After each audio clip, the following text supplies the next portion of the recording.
남들처럼 그냥 평범하게 살아가는 게 괜찮은 건가? 내가 바래왔던 삶은 이게 아닌데, 내가 꿈꿔왔던 삶은 이게 아닌데, 그냥 이렇게 바쁘고 분주하고 그냥 남들이 시키는 일만 하다가 그냥 사는 게 인생인 건가? 라는 생각을 하면서 그러면은 내가 좀더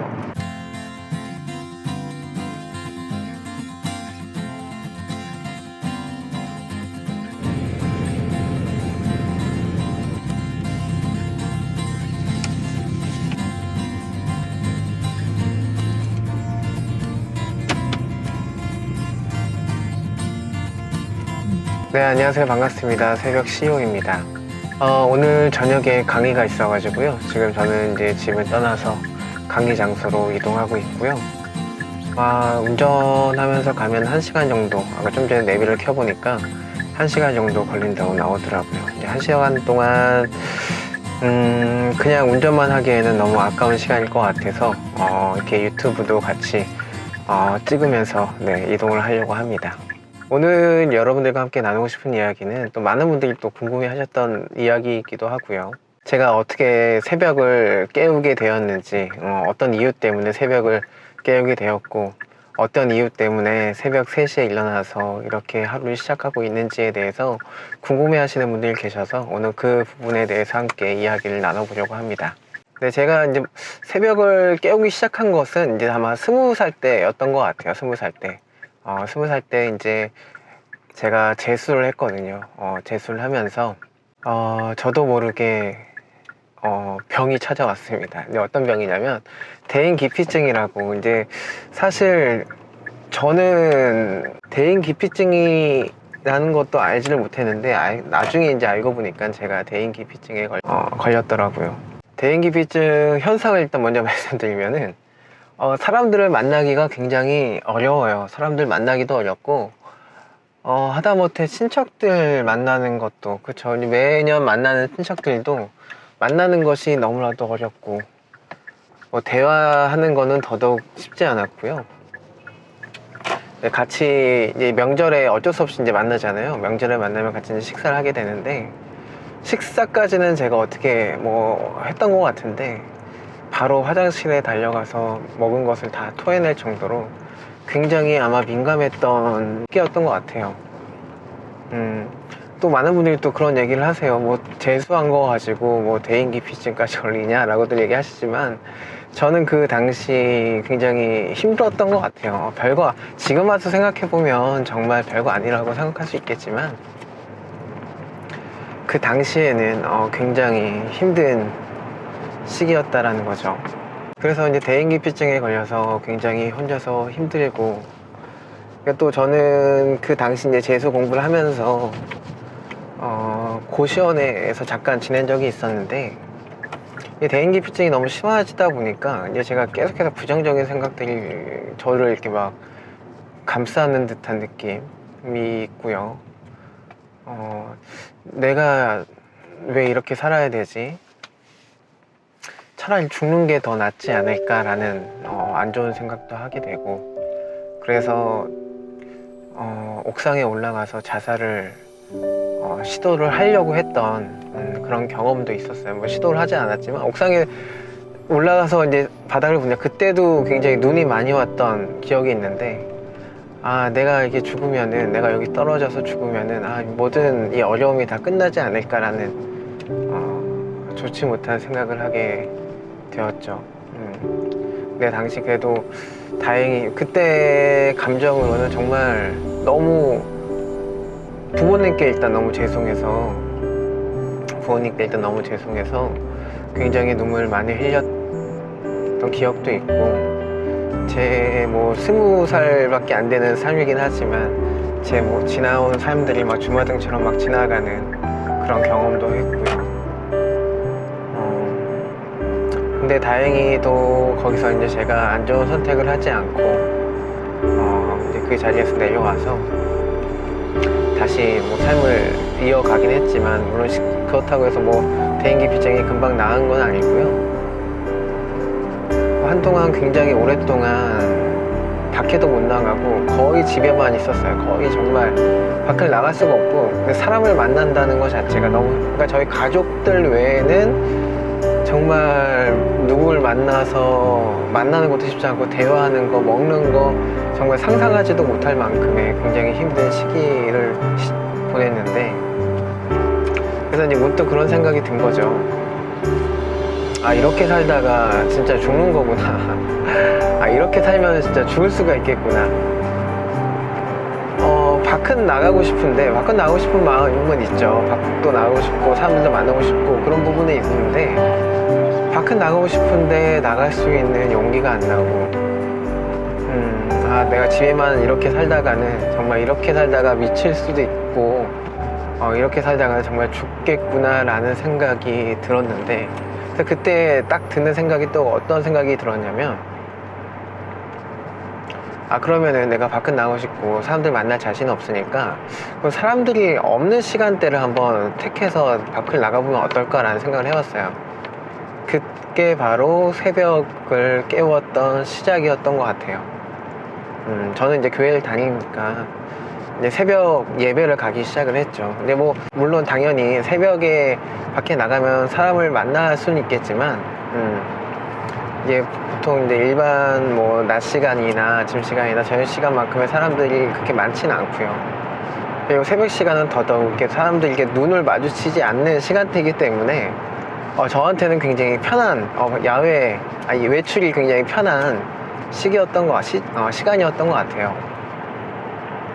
그래서 이제 제가 이제 새벽 예배를 계속해서 나가고, 새벽 예배라고 해서 뭐 제가 믿음이 좋아서 새벽 예배를 드리고 뭐 그런 건 아니었고요.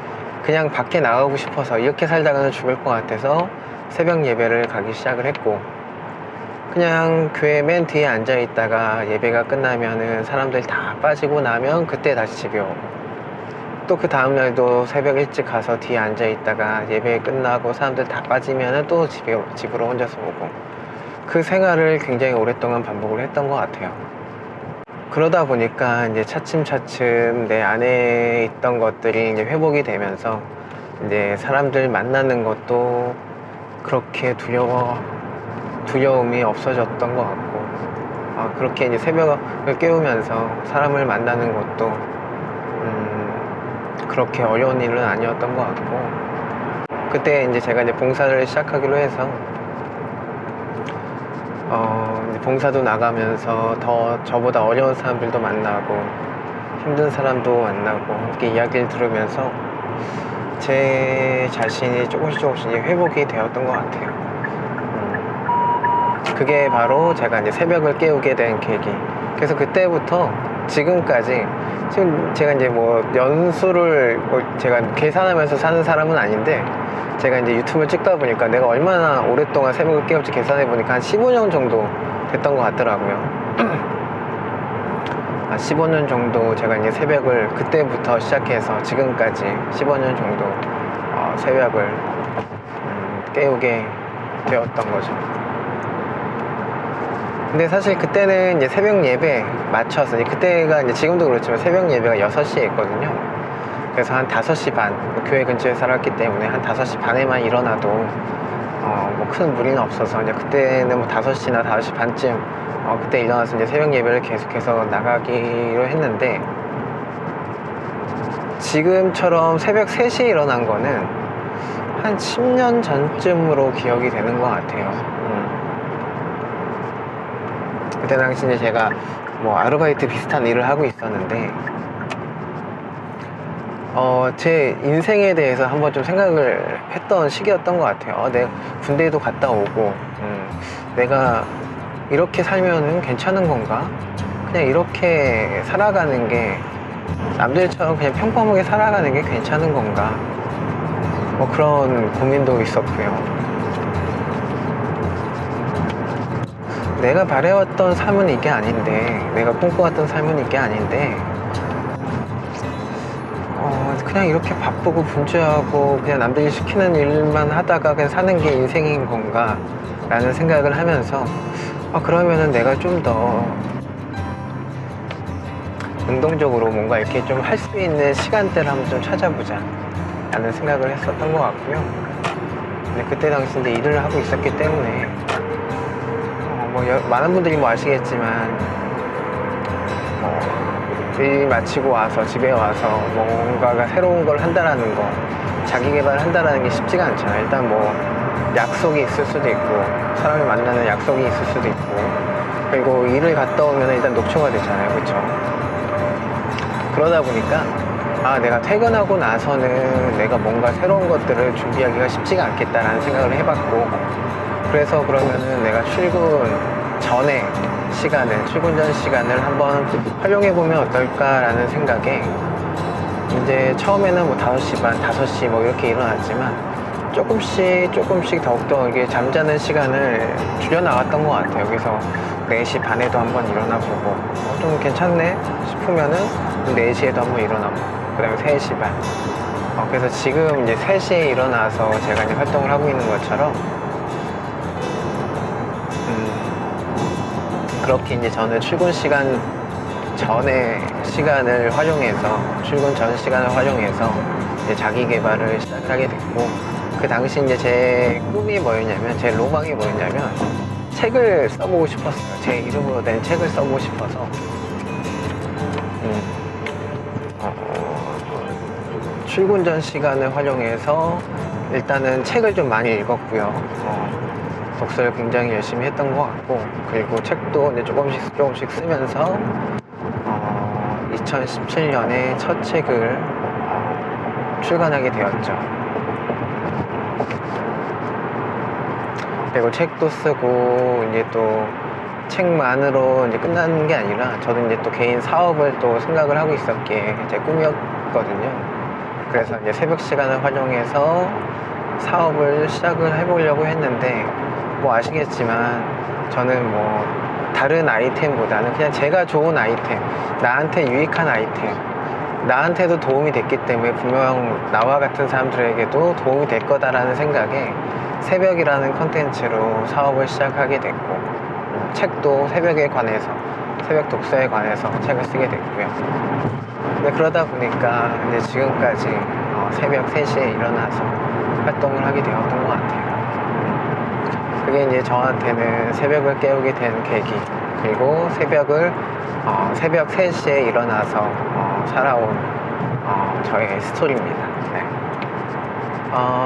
지금 와서 생각해보면 참 기적 같아요. 이제 제가 어떻게 새벽을 깨워서 이렇게 자기 개발을 할 생각을 했을까라는 생각도 해보면 참 신기하기도 하고, 중간에 사실 좀 아팠거든요. 여러분들이 이제 무작정 새벽 3시에 일어나시면 안 되는 게 뭐냐면, 이게 건강에 문제가 올 수가 있어요. 갑자기 내 생활 패턴을 바꿔버리면 건강에 무리가 올 수가 있기 때문에 차츰차츰 시간을 줄여가는 거지, 갑자기 나도 그럼 한번 새벽 3시에 일어나 봐야지, 평소에 뭐 7시, 8시에 일어나던 분이 갑자기 새벽 3시, 그거 하루 이틀 정도는 뭐 상관없겠지만, 뭐 한 달 정도는 피곤한 걸로 끝날 수 있겠지만, 이게 계속해서 유지가 되면은 사실 건강에도 무리가 올 수 있거든요. 저 역시도 이게 계속해서 새벽 일찍 3시에 일어나다 보니까 결핵이 한번 온 적이 있었어요. 잠복 결핵이 와가지고, 그때 약을 정말 달고 먹는 게, 그때 저는 이렇게 힘든 건지 몰랐어요. 약을 달고 먹는 게 이런 느낌이구나, 약을 하루에 3번 아침, 점심, 저녁으로 먹는 게 이렇게 어려운 일이구나 라는 경험도 했던 것 같고요. 어쨌든 저는 그래도 거기서 딱 어떻게 보면은 나는 그러면 다시 예전 패턴으로 다시 돌아가야겠구나, 예전처럼 다시 잠을 푹 자면서 내 건강을 좀 지켜야 되겠구나 라는 생각을 할 수도 있는데, 그러고 싶지는 않았고요. 그래서 저는 결핵약을 먹어가면서도 새벽에 일찍 일어나서 제가 하고 싶은 것들, 자기 개발, 뭐 책 쓰기, 뭐 운동하기, 독서하기, 뭐 그런 것들을 계속해서 이어갔던 것 같아요. 근데 지금은 이제 또 감사하게도 결핵이 다 완치가 됐고요. 결핵약을 먹은 게 한 몇 달, 한 6달 먹었나? 아무튼 굉장히 힘들었어요. 그때 굉장히 결핵, 뭐 아시는 분 아시겠죠? 굉장히 피곤하고요. 삶이 너무 피곤하고요. 안 그래도 피곤한 삶인데 결핵이 걸리면 더 피곤하고, 일단 뭐 안색도 좋지도 않고, 안 그래도 까만데 더 검은 사람이 됐던 것 같아요. 그래도 이제 지금 감사한 거는 이제 결핵도 다 없어지고, 약도 먹지 않고 건강하게 매일매일 하루하루 이제 새벽을 깨워서 이렇게 삶을 살아갈 수 있다는 게 너무 감사한 것 같고요. 어쨌든 네, 그렇습니다. 네. 그래서 여러분들도 제가 이제 뭐 당부의 말씀을 드리면은 무조건 일찍 일어나는 게 대수는 아닌 것 같아요. 좋은 것만은 아닌 것 같고, 일단 여러분들께서 조금씩 이제 나만의 패턴을 잡아가시는 게, 만들어 가시는 게 굉장히 중요한 것 같아요. 너무 무리하게 처음부터 계획을 잡지 마시고, 뭐 10분씩, 5분씩이라도 좋으니까요. 차츰차츰 이렇게 나만의 시간들을 확보해 나가시는 게 정말 여러분들께 멀리 이게 롱런 할 수 있는 방법이 아닐까. 우리가 뭐 한 달하고 끝낼 게 아니잖아요, 그쵸? 또 오랫동안 나는 새벽을 깨우고 싶다 하시는 분들은 차츰차츰 내 몸의 패턴도 생각하시면서 그렇게 준비해 가시기를 추천해 드립니다. 네. 또 이렇게 여러분들과 함께 이야기 나누면서 네. 운전하니까 졸음도 안 오고 좋네요. 집중도 잘 되고 시간도 벌 수 있고요. 네, 어쨌든 네, 오늘 영상은 여기까지 네, 마치고요. 다음에 또 기회가 되면 여러분들과 또 함께 다양한 주제로 이야기를 나눠보도록 하겠습니다. 제 영상 봐주신 분들 너무 감사드리고요. 이런 얘기하기 굉장히 아직도 저는 쑥스러운 걸 봐서는 아직도 초보 유튜버인 것 같은데, 초보 유튜버 티를 아직 못 벗은 것 같은데, 구독과 좋아요 네. 구독과 좋아요 부탁드리고요. 그리고 혹시 밑에 이제 댓글 적는란에 여러분들께 궁금하신 점이나 아니면 저한테 뭐 하시고 싶은 이야기나 아니면 저에 대해서 응원의 메시지도 너무 소중하거든요. 너무 힘이 되기 때문에 댓글로 또 응원의 메시지 남겨주시면은 정말 제가 소중하게 기억하고 생각을 하겠습니다. 너무 감사드리고요. 그러면은 다음 영상 때 또 찾아뵙도록 하겠습니다. 감사합니다.